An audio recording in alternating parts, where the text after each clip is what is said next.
Apocalipse 21, 5.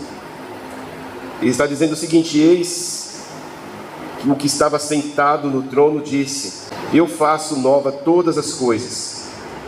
E acrescentou: escreve, porque estas palavras são fiéis e verdadeiras. Amém? Se você ler desde o início do primeiro versículo, você vai ver o porquê que Jesus disse a João. E o objetivo desta mensagem é trazer a você uma reflexão que venha falar que Deus não está preocupado apenas com uma mudança de calendário. Deus, Ele quer fazer algo novo no teu coração e na tua vida. Então, se você está vivendo hoje, se você está tendo uma experiência, ou esse ano para você foi um ano desgastante, foi um ano cheio de conflitos, ou aquele ano, sabe, em que você ficou na berlinda ali, saiba de uma coisa: os planos de Deus não mudou. Ele é fiel e Ele pode fazer muito mais além do que a gente imagina. Existem algumas características aqui nesse texto que eu quero descrever.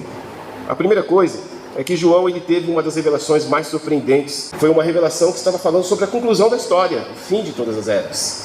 João chega no ápice de uma revelação ao qual nenhum servo do Senhor, desde Gênesis, Apocalipse, teve. João, ele ouviu da parte de Deus a seguinte expressão: aquilo que era para ser um fim, eu transformo em começo. Aquilo que era para ser uma tragédia, eu transformo em testemunho. Aquilo que era para ser uma sentença, eu revogo. Esta é a mensagem de Apocalipse, porque ela acaba concluindo toda a trajetória da experiência humana sem Deus, ou caída, todos os reflexos da queda e os efeitos colaterais, em que as infelicidades e a felicidade muitas vezes se encontram na mesma estrada. E também no final ele diz: olha, eu vou fazer nova todas as coisas. Eu vou fazer com que minha cidade, minha presença se una a vocês. E eu vou restaurar todas as coisas. Quando ele teve essa revelação, ele estava numa ilha. Ele não estava em um flat. Ele não estava numa praia. Ele não estava num shopping center. Ele estava numa ilha presídio. Um lugar totalmente inóspito. Ele estava convivendo com gente da pior espécie. Pessoas que foram rejeitadas pela sociedade por causa da sua criminalidade.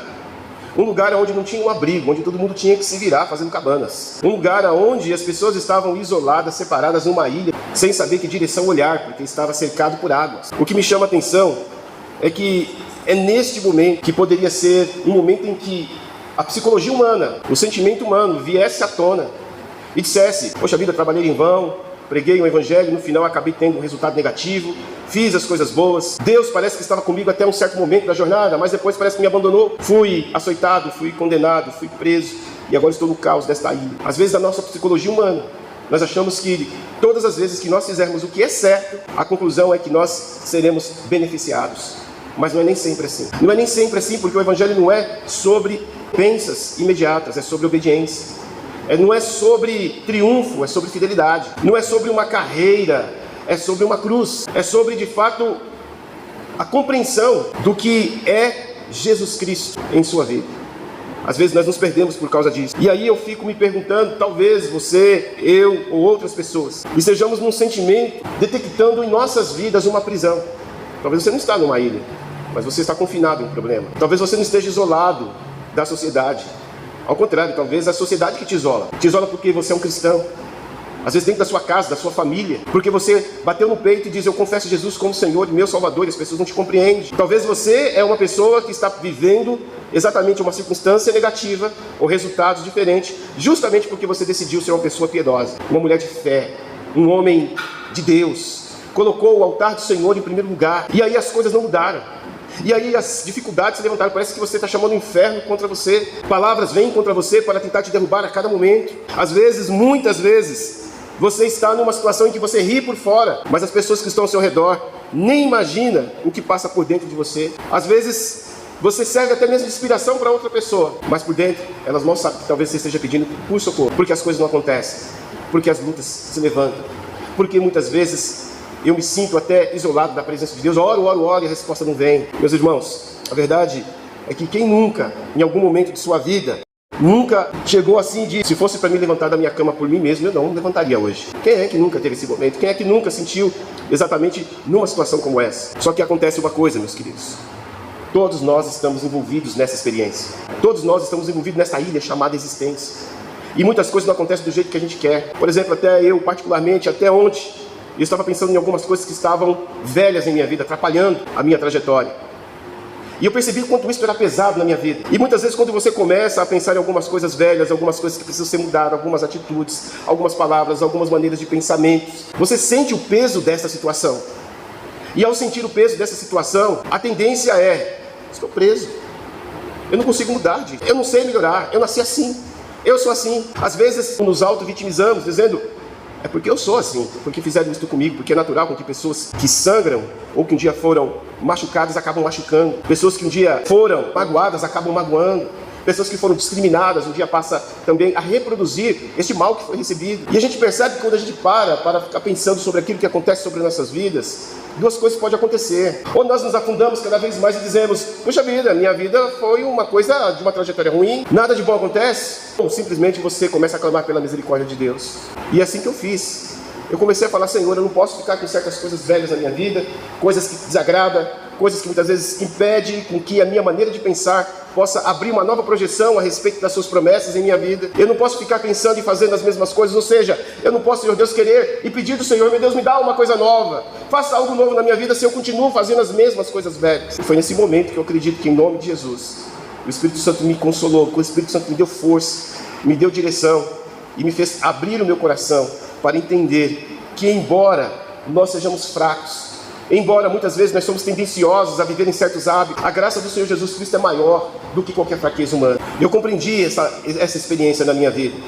E eu acredito que essa experiência todos nós precisamos ter, um momento de ter um quarto de oração, um momento de reflexão, um momento em que você sente o peso da tristeza, um momento em que muitas vezes você sente que hábitos que incomodam se transformam a peso e que precisam ser mudados, porque nenhum dos somos perfeitos. E quando nós fazemos assim, nós sabemos que o Espírito Santo, mesmo nas horas mais escuras, Ele nos ajuda, Ele estende a sua mão e Ele nos faz compreender que, apesar das nossas falhas, a sua graça é maior do que a vida, e que Ele pode mudar, e que Ele pode fazer com que todas as coisas cooperem para o bem daqueles que amam a Deus. Quando a gente olha para essas verdades, e quando a gente está sendo confrontado com aquilo que é velho, e você não se conforma com o velho na tua vida, você aprende, através do Espírito de Deus, a transformar fracassos em oração. Você começa a transformar dificuldades em oportunidades. Você começa a transformar as suas fraquezas e começa a entender que a nossa humanidade não é motivo para nós desobedecermos à vontade de Deus. E nem é também desculpa para dizer que Deus não faz isso e não muda. Porque Deus muda todas as coisas, Ele prometeu dar um novo coração. 2 Coríntios 5,17. Se alguém está em Cristo, nova criatura é, as coisas velhas se passaram. Eu vejo esse mundo, nesse frenesi, nessa loucura, todos preocupados. Como será a projeção de 2026? Como as coisas serão? Há uma angústia, há uma ansiedade. Há muitas pessoas que não vê a hora que esse ano acaba, porque talvez esse ano, para muitas pessoas, não deveria ter começado. Mas a verdade, meu querido, que eu quero dizer para você, eu aprendi, o cristão ele não precisa nem sequer, não estou fazendo nenhuma doutrinação aqui, tá? O cristão não precisa nem desejar feliz ano novo, nem querer ano novo, porque ele consegue viver uma vida nova a cada dia se ele quiser em Cristo Jesus. O que adianta? Muda a data de um calendário e você continua do mesmo jeito, com o mesmo comportamento, com as mesmas queixas, com as mesmas reclamações, com as mesmas ausências, com as mesmas faltas de atitudes transformadoras. Daqui a pouco é 2036. E você olha para trás e fala: puxa vida, minha vida não mudou. A pergunta é: você tem conseguido olhar para o novo? Tem conseguido lançar novas sementes? A minha oração é que em 2026, nós estamos daqui a pouco nos preparando para isso, nós pensamos entender da seguinte maneira: Senhor, me ensina a contar esses dias. Me ensina a contar não somente os dias de 2026 para que eu possa ter o coração sábio, mas como também me ensine a contar os dias passados da minha vida.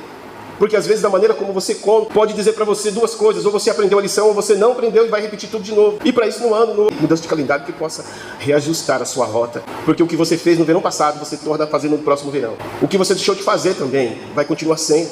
E aí você fala: meu Deus, são as pessoas. Meu irmão, se você quiser ver mudança em alguém, seja a mudança que você quer ver nas pessoas. Seja primeiramente a mudança. Às vezes você reclama, discute, briga, chora, fica enfesado, fica emburrado, às vezes você silencia, às vezes você, enfim, tenta fazer alguma coisa, esperando com que outro mude. Mas se você quiser uma mudança, faça primeiramente esta mudança acontecer em você. Olha, esse texto nos ajuda a entender, meus queridos, que estamos não só nesta ilha da existência, muitas vezes expostos diante de tantas dificuldades, Mas a gente nunca pode esquecer uma mensagem que está nesse texto de Apocalipse. A mensagem é: você não está só. O apóstolo João achou que estava só.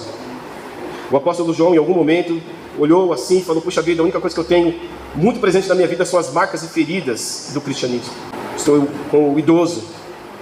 Ele estava mais ou menos com 90 anos de idade, é o próximo dos seus 100 anos. Quando a gente chega a essa idade, a gente pensa o seguinte: já vivi tudo que tinha que viver, mas uma coisa não estava distante dele, a presença do Senhor. Esse Jesus que disse: eis que estou convosco todos os dias de suas vidas, até a consumação do século. É esse Jesus que está aqui nesta manhã, abraçando todos aqueles que estão se sentindo só. Abraçando todos aqueles que durante as festas, porque durante as festas é o momento que a gente sente mais solidão, quando a solidão de fato transforma numa falta existencial. Quantas pessoas felicitaram Feliz Natal, brincaram de amigos secretos, participaram de festinha do final de ano das empresas, tiveram toda aquela regalia que existe dentro de uma festa anual, cultural, religiosa como esta. E eles sentiram-se mais vazios, mais presente e menos presença, mais abraço e menos afeto. Irmãos, não é sobre isso que nós estamos falando. Estamos falando de uma mudança que já acontece no momento que você recebe Jesus. E se você deixar isso acontecer, irmãos, sem festa ou com festa, vai aí 2026, eu não sei qual é o sentimento que você vai ter quando os fogos começarem a estourar. Se você vai falar assim: meu Deus, e começar a se emocionar e dizer: eu venci. Não, você não venceu. Cristo em você fez você vencer. Há um poder do nós. Eu sem Cristo não sou nada. Não foi sua força, foi a força de Deus. Não foi seus passos, foi todos nós olhando juntos para o altar aonde Cristo está, sentado à destra de Deus. Não foi a sua competência, mas foi a capacidade que veio do Senhor. Nós precisamos compreender isso. Nós não chegamos sozinhos. E nós como igreja sabemos exatamente isso. Nós podemos contar uns com os outros. Na presença, nós podemos contar com a presença divina, podemos contar uns com os outros. Quantos momentos, esse ano, foram momentos de oportunidade de nós chegarmos uns nos outros e falar: irmão, ora por mim porque a coisa está ruim. E o irmão fala: sim, eu vou orar. E as coisas talvez não tenham mudado, mas o irmão continuou firme no processo. Mas o irmão continuou sendo renovado, mesmo sentindo cansado. Mas o irmão continuou vendo a promessa, mesmo entendendo que ainda não é o momento para que ela se concretize. Mas os seus olhos continuaram fitados, porque tiveram pessoas que disseram, tocaram no teu ombro e falaram: olha, é para lá que você tem que olhar, é para a presença de Jesus, não é para as suas dificuldades. Irmãos, existe esse poder maravilhoso de um Deus plural, que não é só plural, mas é família. Um Deus que reúne seus filhos.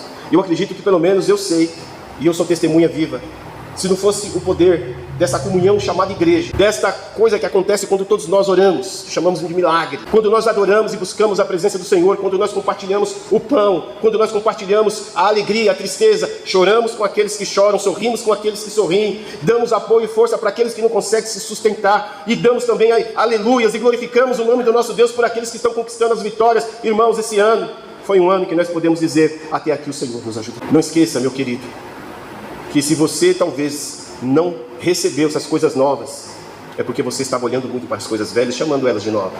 Porque esse ano Deus fez muitas coisas novas acontecer na tua vida. Você pode ter certeza disso. Você pode ter certeza que muitas vezes aquele puxão de orelha que Ele te deu na palavra foi suficiente para que você mudasse totalmente de rota. Você pode ver que aquele momento que muitas vezes Deus tirou algumas capacidades, algumas competências, foi para que você não se orgulhasse, não se exaltasse, para que você não perdesse a graça dele sobre sua vida. Quando nós estamos caminhando juntos, e esse ano foi muito maravilhoso nessa experiência, vi irmãos caminhando junto comigo no processo da nossa irmã Enói, vi os irmãos andando, caminhando junto uns com os outros no processo particular de cada um, cada palavra, cada ajuda, cada oração, cada visita, cada encontro casual que a gente tinha nas casas, nas famílias, momentos com pizza, momentos somente com oração, momentos em que alguém trazia um bolo, momentos que alguém simplesmente fazia um culto. Que momento rejuvenescedor, que momento cheio de coisas novas. Veja como esse ano foi tão maravilhoso, irmãos, como igreja. Quantos batismos Deus nos deu, pessoas novas entrando na família de Deus, aprendendo a amar, aprendendo a superar as dificuldades, sabendo que não é assim, porque eu quero, porque tem que ser, mas Cristo em mim, esperança da glória, muda. Nós vimos também resistências sendo quebradas, nós vimos o céu invadindo o inferno, e nós podemos glorificar o nome do nosso Deus. Irmãos, às vezes essa luta não é para estabelecer coisas velhas na sua vida. Às vezes a luta que você está enfrentando é para que ela possa trazer algo novo. Então nós não somos um povo que precisamos de calendário. Deus não trabalha com calendário, Deus trabalha com eternidade. E na eternidade de Cristo, Ele nos renova a cada manhã. A sua misericórdia se renova a cada manhã. Se você quiser crer, se você quiser ser ousado na fé, se você quiser se revolucionar, se você, por exemplo, não quiser mais se conformar com algumas dificuldades de sua vida, e você quiser realmente ousar a ter fé, você poderá dizer o seguinte, irmãos, diante da presença do Senhor, eu quero viver as coisas novas de Deus. E eu tenho certeza que Deus vai se alegrar de sua fé e vai honrar a sua palavra, porque Deus é um Deus de alianças. Nunca esqueça que Deus tem aliança com você. Existem tantas coisas nessa aliança que você nem sabe. Presta atenção nisso, que você nem sabe, mas por amor a essa aliança, Deus cumprirá sobre a sua vida. É só você continuar firme, entender que mesmo quando estou passando por uma prova, uma dificuldade, eu estou recebendo capacidade da parte de Deus para vencer e chegar até o final. Meus irmãos, nós precisamos compreender isso. Ele nos lembra, o apóstolo João, antes de ser lançado na ilha, ele escreveu uma carta, 1º, 2º e 3º João, são 3 cartas. E em uma dessas cartas, chamada 1º João, ele diz que a causa mais importante para que a glória de Deus se manifeste em nossas vidas está ali em 1 João 1,7, quando ele diz para nós: mas se andarmos na luz, como Ele na luz está, temos comunhão uns com os outros, e o sangue de Jesus nos purifica de todo o pecado. Irmãos, não dá para começar coisas novas se o coração está sujo. Você vai receber pessoas na sua casa, a primeira coisa que você faz é o quê? É a primeira coisa que você pensa. Por mais que essa pessoa seja muito chegada de você, sua irmã, seu parente, fulano de tal vai vir aqui hoje, vai vir aqui amanhã. O que você faz? Você prepara uma boa limpeza, você quer impressionar, porque limpeza é hospitalidade. Você quer preparar uma mesa, nem que seja com pãozinho com manteiga, mas você fala, moço, vai lá na padaria e fala, moço, eu quero os pãezinhos assim, mais crocante, não aqueles borrachados que parece que caiu do 3º andar. Não, eu quero aquele pãozinho assim, né, daquele jeito. Tem uns pãozinhos deformados, parece que os padeiros estão meio estranhos ultimamente. Você tem que chegar e falar, cadê os pãozinhos assim, raiz? Aquela casquinha crocante, delicioso, cadê? Então, eu quero esses pãezinhos aqui porque eu vou receber alguém. Você faz um pão de queijo, você faz alguma coisa, você tenta agradar. Irmãos, a gente muitas vezes não faz isso para que o Espírito Santo tenha liberdade em nossos corações. E aí, como é que a gente quer coisas novas? Como é que nós jovens queremos começar a crescer na vida e falar assim, puxa vida, porque nós jovens, ó, quem sou eu?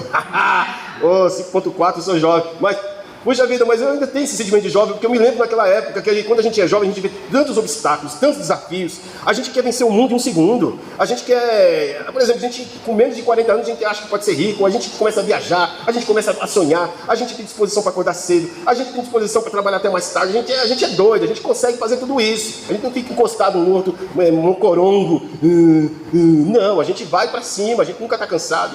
É interessante quando a gente vê isso.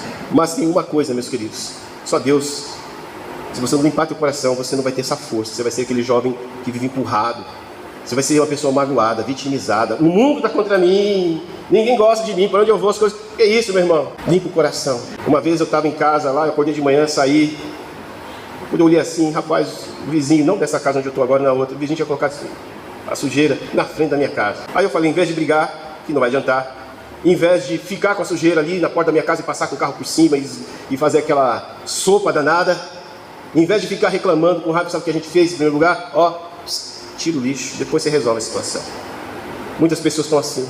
Acorda de manhã bem bonito, uma manhã bem linda, e no quintal da tua vida tem uma vaca lá, no quintal da tua vida comendo todo o pomar, e você fala, oxe, que negócio é esse? Tem uma vaca no pomar da minha vida. Eu já olhei, a cerca está tudo cercado. O cachorro estava solto para espantar os animais. Tudo certinho. Aí o que você faz? Você chama o vizinho. Viu, vizinho? Oi, você viu a vaca entrar no quintal da minha vida? Não, olha, ela está comendo aqui, todos os pomar, tudo que eu plantei, tudo que eu sou. Olha o que ela está fazendo. Está destruindo tudo. Aí o vizinho olha, é mesmo, né? Que estranho. Mas é uma vaca mesmo? É uma vaca. Nossa, é uma vaca. É uma vaca. Não, ela está comendo as suas coisas? Sim. Está comendo. Está tudo cercado, tudo fechado, Pois é, como essa vaca entrou aí? Pois é, peraí, vai chamar outro vizinho. Daqui a pouco, está todo mundo discutindo sobre a vaca. Só que o Espírito Santo está dizendo para você, tira ela primeiro do quintal da tua vida, senão ela vai destruir tudo que está. Às vezes a gente não quer tirar os nossos probleminhas, as nossas vaquinhas, a gente não quer limpar a casa, a gente não quer mudar a forma de pensamento, a gente não quer mudar as atitudes e queremos que o céu venha sobre nós. Céus, irmãos, trabalha com coisas novas. Quando Jesus Cristo colocou o pé na terra, depois do seu batismo, ele saiu da água dos batismos. atravessou do outro lado do Rio Jordão e saiu gritando: arrependei-vos porque é chegado o reino de Deus. Ele não falou: pessoal, está tudo bem, já batizei, está tudo numa boa, está tudo resolvido, está tudo certo agora, eu já batizei, está tudo bem. Não, não está tudo bem não, você tem que continuar arrependendo, você tem que continuar limpando, você tem que continuar lutando, você tem que continuar sendo mais parecido com Jesus, porque Jesus é que traz novidade de vida, não é tempo de igreja. Não é quantos pastores você conhece, não é quantas igrejas você sabe, não é de que família você veio, mas é quando Jesus Cristo está sendo o seu pastor. É quando Jesus Cristo está te guiando pela e para as correntes de águas tranquilas. É quando Jesus Cristo está sendo seu pastor e você não está confiando em nenhum outro pastor, a não ser Jesus, o seu pastor, e nada te faltará. Amém, irmãos? Essa é uma verdade que nós não podemos esquecer. Esta é uma coisa que a gente precisa fazer, tirar do nosso coração. Porque senão, nós vamos continuar com os nossos calendários ali, dizendo: Senhor, mais um ano e nada deu certo. Fiz todas as promessas. Eu até usei amarelo, porque diz que amarelo faz a gente ficar rico. Não é isso? Fui na praia, pulei onda, pisei até na cabeça de um tubarão, Senhor, misericórdia. Não é isso? Não, eu comi lentilha, eu orei, passei na igreja orando, de joelhos, e orei. Não é que com o calendário, eu particularmente, já tenho 26 anos. Que Deus me libertou de calendários. Todo ano, mesmo cristão, eu achava que se eu chegasse na igreja, e você sabe que eu sou disso, eu faço até hoje, mas não mais com esse propósito que eu vou te dizer agora. Eu chegava na igreja, participava daquele culto maravilhoso, chegava alguns minutos antes da queima de fogos, da meia-noite, todos nós ficávamos de joelho. Não é assim que a gente faz lá na nossa congregação? Ficamos de joelho. Não mudou nada, só mudou a minha intenção. Aí a gente se colocava de joelhos, os fogos estourando lá em cima e oração estralando embaixo. Porque vai ter que ser um ano. Aí eu falava: esse ano, esse ano vai ser um ano de reconquista. Irmão, chegava nesse ano. Esse ano que eu tinha dito que ia ser de reconquista. Irmãos do céu, pense em um frango. Chegava no final do ano, pense em um frango escapelado, escaldado, com aquelas penas ainda encruadas na pele. Eu chegava desse jeito, esbugalhado. Eu falei: meu Deus, o que aconteceu com o ano de conquista? Só coisa ruim aconteceu. Depois chegava no outro ano, e lá vai tudo de novo. E, irmão, chegou um ano que eu fiquei tão mal, que eu Deus precisou me colocar na pior situação, no pior sentimento, numa virada de ano, numa igreja, depois de um culto maravilhoso, depois de uma ceia, depois de uma mensagem poderosa. E eu terminei tão mal, tão embrutecido, tão magoado, tão chateado, que eu precisei de chegar a esse nível, na minha experiência, para aprender e falar a partir de hoje: Cristo em mim, esperança da glória. Foi a melhor coisa que aconteceu na minha vida, por mais dolorida que foi. Eu viro o ano dizendo: Senhor, eu não sei, como Josué falou aqui agora, não sei como vai ser, não sei, eu não quero nem saber. Eu falo isso, porque tudo já está em suas mãos, eu só quero das suas mãos. É só eu e o Senhor. Não é perspectiva financeira, não é mudança de governo, não é se eu vou esse ano emagrecer 2 quilos ou 10. Não. Senhor, entrega total, rendição total, gratidão. E não quero nem saber se o Corinthians vai ganhar de novo ou se o Palmeiras vai ter o primeiro mundial. Eu tô nem aí. Não, essa eu tô nem aí. Eu só quero estar em Ti. E o que vier do Senhor, se for do Senhor, o que vier tá bom, porque eu sei que o Senhor não dá pouca coisa. O Senhor trabalha com melhor. E foi um descanso, irmãos. Eu descansei dessa neurose, dessa paranoia, de que o ano tem que ser diferente, o ano tem que ser novo, o ano tem que se fazer mudar. Não. O ano tem que ser o Senhor me ensinando a contar os dias para que eu possa alcançar corações sábios. Terminar o ano de 2025, olhar para trás e saber que eu não prometi nada para ninguém. Eu não prometi nada para mim. Eu não falei: Senhor, eu vou ser uma pessoa melhor. E Deus fez proezas na minha vida. E em casa as pessoas falaram: você mudou. E na vida você vê as diferenças. A cada porta fechada, 2, 3, 4 se abria. Tudo porque eu abri mão. Eu entreguei tudo nas mãos do Senhor. Irmãos, não vai faltar novo. Fique tranquilo, vou te dizer com toda sinceridade. E o meu problema, pastor, é simples: não vai faltar o novo de Deus. Só fique tranquilo, descanse. Não vai faltar. Não vai faltar providência. Não vai faltar socorro. Não vai faltar presença. Não vai faltar fogo. Não vai faltar espírito. Não vai faltar a glória de Deus na sua vida. E não vai faltar o amor de Deus sobre você. Continue firme. Se entregue. Deixe todas as questões das mãos de Deus, porque Ele tem o controle de todas as coisas. Somente olhe para o altar. Nós, irmãos, nós somos um povo extraordinário. Não esqueça disso. Somos um povo extraordinário. Não somos um povo ordinário, não. Nós não tomamos e fazemos qualquer atitude. Nós não somos esse povo reativo, como ouriço cacheiro. Quem sabe o que é ouriço cacheiro aqui? Alguém sabe? Não. Vocês não sabem o que é um ouriço cacheiro? Não? Não acredito que vocês não sabem o que é um porco-espinho. Ah, é porque eu falei de uma maneira aqui, meio que sofisticada. Você tocou no porco-espinho, meu amigo, o bichão fica todo armado. Mas você sabe que a história é que esses bichinhos veio desde a era glacial, da era do gelo. Já viu aquele desenho, Era do Gelo? Esse bichinho sobreviveu às temperaturas mais frias, mesmo tendo espinho no corpo. Sabe por quê? Eles aprenderam a conviver, sem se espinhar. Ô glória! Ô glória, né? Ô glória! Então, meus queridos, nós precisamos ouvir e entender essa questão. Deus nos chamou para ser um povo extraordinário. O mundo diz, aqui é um lugar para quem é mais forte. Não é isso que você vê o mundo falando? O mundo diz, ele usa aquela lei de Murphy. A lei de Murphy diz o seguinte: se uma coisa ruim está acontecendo, ela pode piorar 10 vezes mais. Espere sempre pelo pior. Por isso que você vê todo mundo falando aí. Ah, governo, tá ruim. É ruim ele é mesmo. Ou o governo ruim. Misericórdia. Mas aí você fala, como é que está essa saúde? Tá ruim. Seus filhos? É bênção. Meu filho tá uma bênção, só para não dizer que tá ruim. Aí você, olha, só Deus. Aí eu tenho certeza que nesse momento, aquela galinha da Angola, em qualquer terreno, em qualquer lugar do mundo, olha para você e fala, Senhor, não foi culpa minha não. É só eu que estou fraco, eles que estão tendo problema. A grande dificuldade aqui, meus irmãos, é justamente isso. Nós somos um povo extraordinário. Nós não pensamos como o mundo pensa. O mundo, ele diz exatamente essas coisas vão piorar, a lei é mais forte. Mas a questão que nós precisamos entender é que o nosso Deus, ele muda a nossa história. Nós não somos o povo da fraqueza. Nós somos o povo que somos renovados, mesmo quando sentimos-nos fracos.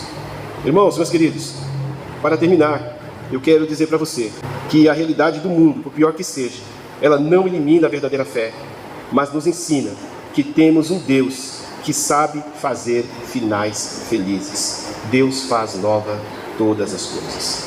Quando a gente olha para o Apocalipse, nós vemos esta verdade.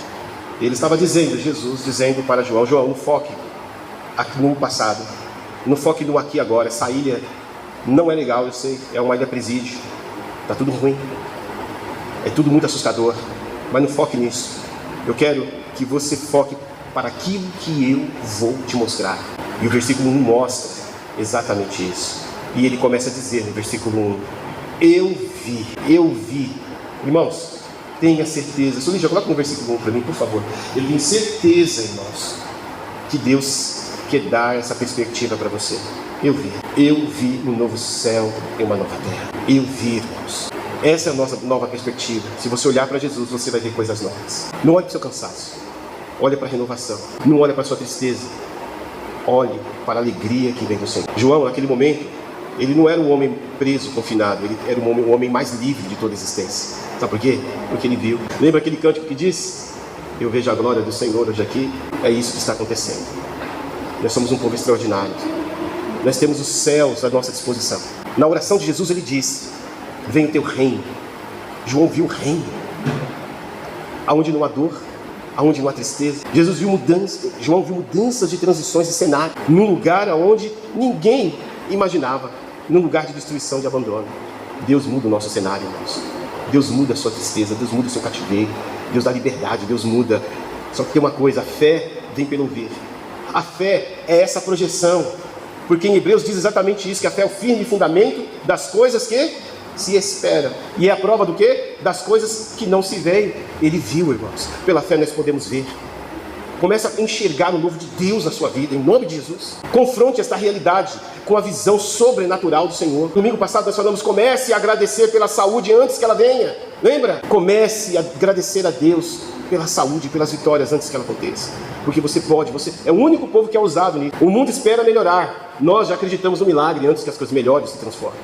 Nós somos doidos, nós somos diferentes. Por isso nós somos convidados, irmãos, a olhar dessa forma. Então, irmãos, o que está acontecendo em sua vida não tem a última palavra. Diante daquele que disse, eu sou o alfa, eu sou o ômega, eu sou o princípio e o fim. Que maravilha saber que ele tem a última palavra. Que maravilha saber que ele sabe trabalhar com finais felizes. Que maravilha saber que Ele muda o cenário. Deus pode mudar o seu cenário agora. Se você falar, Senhor, eu creio. O Senhor pode botar em mim essa visão. Eu posso ver isso acontecer. Você já teve algum momento essa semana, na sua casa, na sua vida, que você foi visitado por uma alegria? Não teve esse momento? Você está ali de boa, daqui a pouco vem uma alegria e você fala, glória? Eita glória, glória a Deus. Glória a Deus. E aquela alegria invadindo o teu coração. Irmãos, Deus nos visita, Deus trabalha. É só a gente abrir espaço, só a gente acreditar, Ele pode mudar totalmente. E por último, meu irmão, eu quero deixar essa pergunta para você. O que você pode, neste momento, pedir para que Deus faça algo novo agora, neste momento na sua vida? O que você pode pedir? Qual é a situação da sua vida que você fala, Senhor, não, está difícil, hein? Olha, misericórdia, viu? O Senhor pode transformar, fazer algo novo. A palavra novidade vem do grego metamorfose, que é a experiência daquela borboleta, que antes de se tornar borboleta, era uma lagarta, e que na fase do seu casulo, crisálida, né? Sua fase de crisálida, parece ser a coisa mais horrorosa. Quando era criança eu via as crisálidas das borboletas, umas eram prateadas, outras eram roxas, por fora era a coisa mais linda. A borboleta nem imagina que lá dentro ela está passando, parece que vai morrer. Só quando quebra aquela crisálida, sai uma transformação completa. Você consegue imaginar isso? Você consegue ver essa cena? Você consegue imaginar que o Espírito Santo, Ele faz essa metamorfose na sua vida? E em tudo que você consagra em oração? Consagre em oração aquilo que você quer que seja transformado. Meu Deus, eu quero uma metamorfose vinda da sua presença sobre a vida de alguém que você ama, sobre você mesmo, sobre a mudança que você necessita para poder mudar o outro.